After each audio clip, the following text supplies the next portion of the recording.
Hi, everybody. I'm Bryan Mudd, a fan of South Plains politics. Here's your talking points for this week. In his last big speech to the city, Dan Pope has a few thoughts for the next person who will occupy the mayor's office in Lubbock. And another step toward making Lubbock more like Houston and Dallas when it comes to choosing your power provider. And a final vote is just 2 days away. From the studios of KAMC Television in Lubbock, your local election headquarters. This is Talking Points with Bryan Mudd. Thanks for being with us also this week. It's your own fault. Nobody likes to hear that, but if you don't get out and vote in the current primary election, folks, you can't complain about what happens next.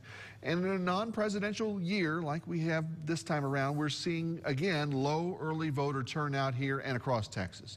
And it's not like folks haven't had a lot of chances to get to know the candidates. Not just on this show, there have been all sorts of candidate forums around this time.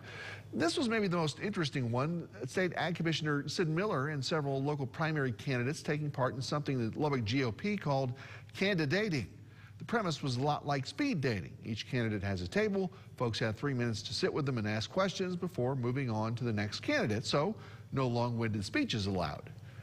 Another such forum happened recently over on the Texas Tech campus. This one put on by members of the local Federalist Society. And if you've wondered what goes on at one of these events, KAMC's Katie Gray shows us. It was great, especially not being from Lubbock. I think local politics impact all of us more than we think.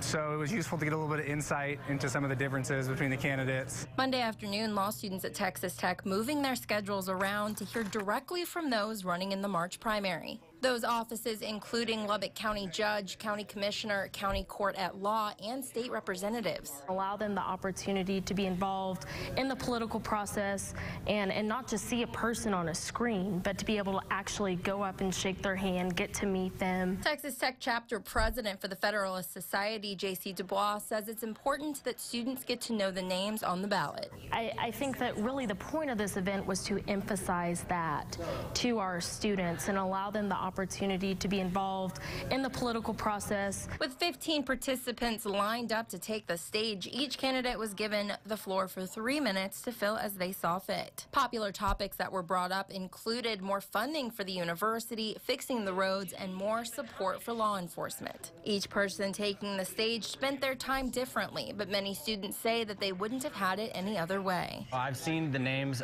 for a couple weeks now and really had no idea who they were or what they really stood for. You see the signs around Lubbock every day when you're driving around, and so it was really nice to hear from these guys and what they're actually wanting to do with those positions if elected. Katie Gray, KAMC News.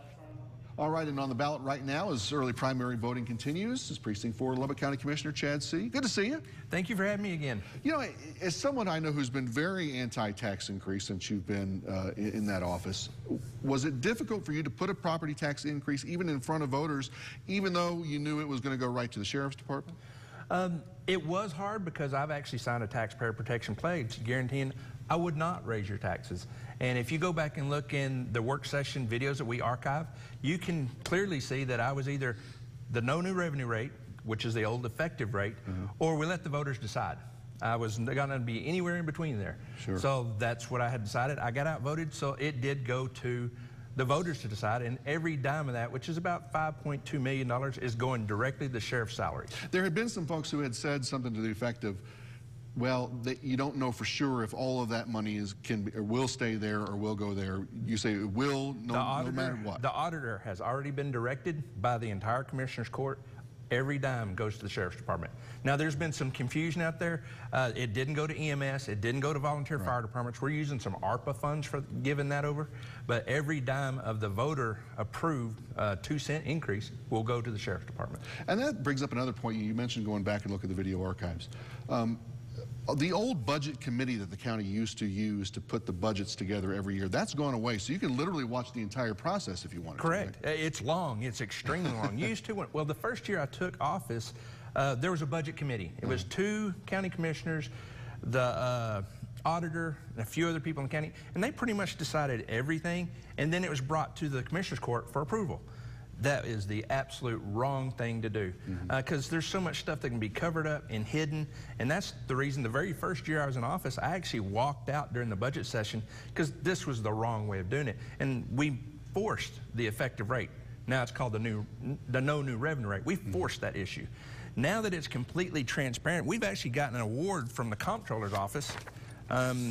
It's actually the Transparency and Public Accounting. Wow. I think it was like 9 counties have gotten this. And I've never heard of anything like that even being given to anybody, but look at that. That's because we do everything in the open. A lot of our directors, they'll watch our proceedings to see, oh, we got something wrong, and they'll be right down to the dice, hey, you got this wrong, and we're corrected as we go. We make decisions as we go. It's not a one lump sum. We make decisions on little things to add to the budget. I knew there were some cuts made in there to try to get to that point where you could do some more things. To places, there was some remodeling, I think, that needed to be done and some other stuff, too. Our estimates came back at more than double because of the price of materials. We're hoping that's going to come back down. I mean, it hadn't hurt us, but I'm not willing to just completely blow our budget. Right. Then we're in deep, deep trouble because we would have to come to the taxpayers and ask, hey, we need a tax increase just because we didn't budget correctly. And I'm not willing to go there. Of course, when you first sat here, I remember as a candidate, you talked about a few things that, you know, never voting for a tax increase was one of those things. And I'll keep that promise. Right. Another one was putting together a real county road plan. Yes. Not just to go out and just do little patchwork jobs all the time, but something long term. $99.5 million. Yeah, tell me more about that. Well, right now, we're well on our way. We've already partnered with the city on Indiana. That's currently being built. On Woodrow Road, we're 100% ready on engineering. Right now, we're conducting buying right-of-way, and then we're going to be letting the bid contract go in 2023. If we did anything any sooner, we'd be jumping the gun because we're still paying on a $100 million bond for the jail. The jail comes off in 2023, so then we're really going to open up. So we are prepared the day that our contract is done. We got money in hand, we're ready to go. Now, some of the upgrades we've done as far as out in the county, we have some discretionary funds.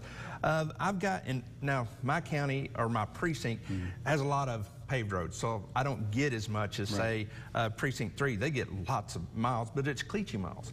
But our Cleachy upgrades and stuff that we're working on, we roughly get to about 6 miles a year in my precinct because I have to take care of asphalt as well. One of the things we're having to really work on, I've got it in my budget, but we had to work some stuff. Milwaukee's coming apart. Oh, sure. Up there. I mean, after we had that 8 inches of rain that one night, and the road stayed underwater in places for a week or more, we're having to address that now, and that's currently being done, and we're patching the holes and supposed to do a double seal coat within the month. Judge Parrish was on with us last week, and he talked about the Expo Center. Yes. He said that the county was ready with its $30 million part of all of that. And it may be a little bit more than 30. Well, yeah, just in that But it's going to be definitely between 30 and 40, no more than that. But he said, though, look, if others want to balloon the project costs and everything up, that's on them to take care of. Phase 1 is $98 million. Right. So, but the county is not on the hook for any of that stuff at this point, at least. No. Should the county and the taxpayers, though, because of what it could bring in, take on a little bit more of a stake in getting that thing built and finished? Well, if it was such a great deal, I would think that private investors would have done this. I just got back from Taylor Expo Center, which is Abilene. They have a nice facility down there. It's a large facility, similar to what we're fixing to build. It barely makes it.